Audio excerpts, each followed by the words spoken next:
Thursday, and welcome back to our devotion series in the book To Live with Christ by Giertz.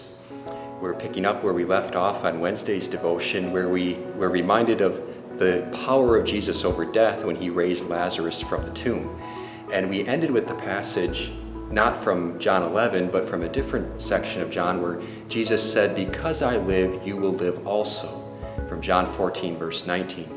And it's important that we remember that passage in this context, because as we now apply the thoughts of Lazarus' resurrection to our hope, we must remember that it's built on the fact that Jesus rose from the dead.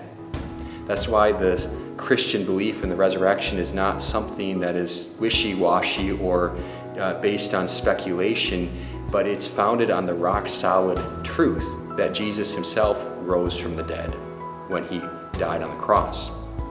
Today we see Jesus' discourse with Lazarus' sister Martha. And despite some of the amazing things that Martha confesses about Jesus, we still see that she was at a loss for words. And this is understandable, knowing that Martha had just lost her brother, Lazarus. But as Jesus is approaching the town of Bethany where Martha and Lazarus lived, she runs out and greets him and says, "Lord, if you had been here, my brother would not have died." And Jesus reminds her that he will rise from the dead, that Lazarus will rise. And Martha's confession here, this is where it starts to get pretty amazing. She says, "I know he will rise again on the last day." Martha confessed that she believed in the resurrection from the dead.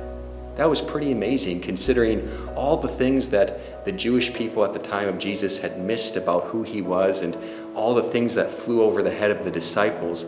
Martha confessed the resurrection from the dead. But Jesus wanted her to believe even more. And this is where Martha was at a loss. Jesus then told her, "I am the resurrection and the life. He who believes in me, even though he dies, will live. And whoever lives and believes in me shall never die." Jesus went on to teach Martha about a resurrection not on the last day, but a resurrection now in present time. A resurrection today.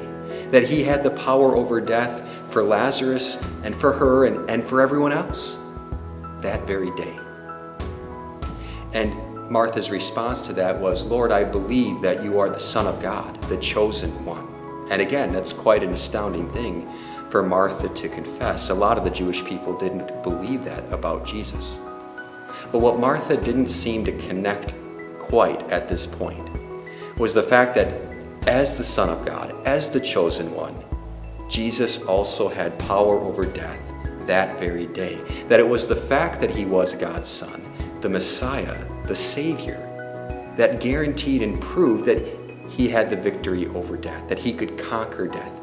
Whether or not he rose Lazarus from the grave that very day, or whether he promised something in the future, Jesus had the power that day. And that was something that was tough for Martha to wrap her head around, and we certainly understand why. But it's a good reminder for our lives now as we think of ourselves. We have hope that we will rise because Jesus himself did.